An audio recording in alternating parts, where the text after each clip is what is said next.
बुद्ध की विचारधारा को खत्म करना चाहते हैं, लेकिन ऐसा नहीं कर सकते क्योंकि बुद्ध की जड़ें, बुद्ध की जो विचारधारा है इसके भारत के कण कण में समाई हुई है।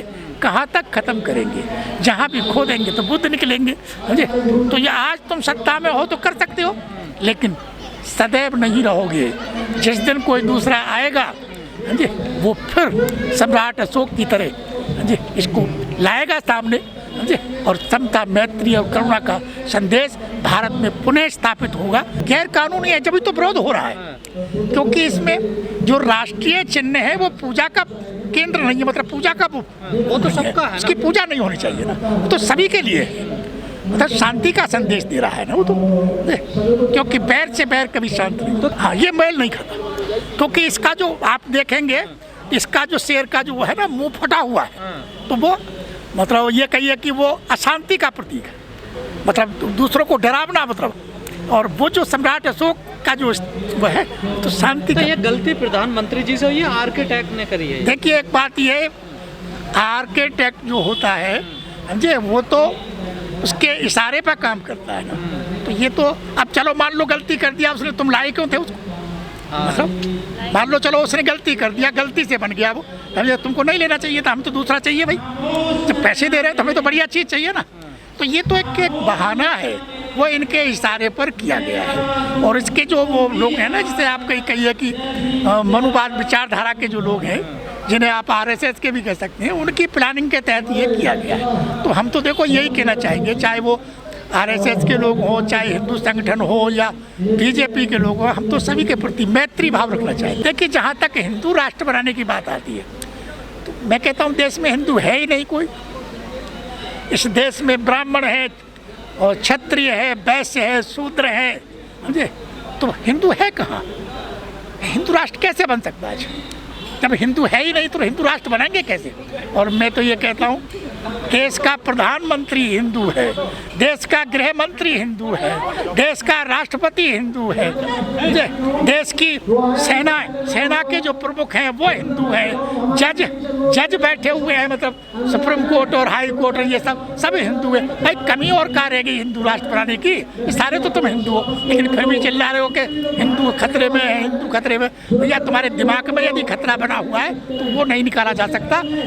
हिंदू कभी खतरे में नहीं था और आज भी नहीं है और होगा भी नहीं, क्योंकि हिंदू कोई है ही नहीं। जब हिंदू नाम की कोई चीज़ नहीं तो खतरा किससे है? खतरा है केवल ब्राह्मणवाद को, क्योंकि यदि बुद्ध की बात लोगों के बीच में आएगी तो ब्राह्मणों की जो वो रोटी सेक रहे हैं ना वो खत्म हो जाएगी।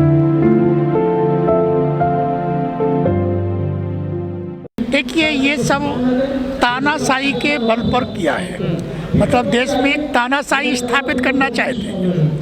लेकिन मैं एक बात ये बता दूं कि हम लोग तो शांति के प्रतीक हैं, हम तो शांति की ही बात कर सकते हैं, क्योंकि भगवान बुद्ध ने कहा वैर से बैर कभी शांत नहीं होता है। आज तुम प्रधानमंत्री हो और तुमने ऐसा कर दिया, कोई दूसरा प्रधानमंत्री आएगा तो वो तुम्हारे उसको गिरा करके अपना बना देगा वो। तो बैर से बैर कभी शांत नहीं होता है। काम वो करना चाहिए जो सभी के हित में हो, सभी को करुणा और मैत्री का संदेश देता हो, जो सभी के लिए कल्याणकारी हो। सम्राट अशोक ने जो काम किया वो किसी पक्षपातपूर्ण तरीके से नहीं किया, बल्कि पूरी जनता के लिए किया था। इसीलिए जब हमारा भारत स्वतंत्र हुआ तो बाबा साहब डॉक्टर अम्बेडकर ने ये अशोक स्तंभ यहाँ स्थापित कराया। तो उसके पीछे यही था कि बैर से बैर कभी शांत नहीं होता। सम्राट अशोक का जो स्तंभ इस बात का प्रतीक है कि हमें घृणा से नहीं बल्कि प्यार से जीतना है, तो प्यार का प्रतीक है। तो मैं इस देश के जो आज जो कर्णधार बने हुए हैं, नेता हैं जो, तो मैं उनसे यही अपेक्षा करता हूँ कि भाई बैर से बैर शांत नहीं होता। आपने जो तानाशाही से ऐसा किया है, उसका जो रूप है वो बिगाड़ करके ऐसा किया है, तो ये आपने अशोभनीय कार्य किया है। मैं चलो निंदा नहीं करूँगा, कोई और करेगा, तो जो निंदनीय कार्य करेगा उसकी तो लोग निंदा करेंगे ही जी। मैं नहीं करूँगा, कोई और करेगा।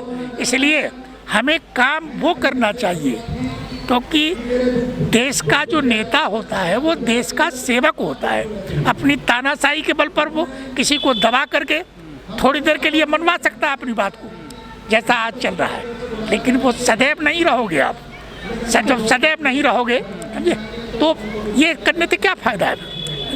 तो हम ये चाहते हैं कि मोदी जी इस पर विचार करेंगे और ऐसा कुछ नहीं करेंगे जिससे कि देश के लोग उसके खिलाफ बोलें और उसके विपरीत में मतलब काम हो। इससे वैमनस्यता पैदा होगी, इससे मतलब कटुता पैदा होगी, और कटुता पैदा होगी तो देश में अशांति पैदा होगी।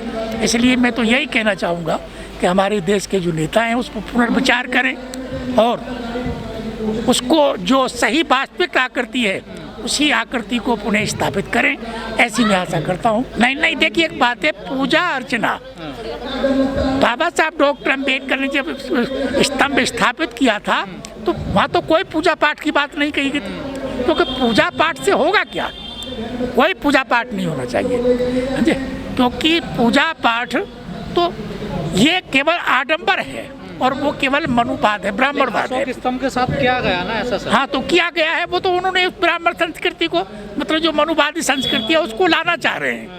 लेकिन वैसे हम तो इन बातों पर कभी विश्वास नहीं करते, क्योंकि जो सारनाथ से जो स्तंभ लिया गया था वो तो शांति का संदेश देता है ना।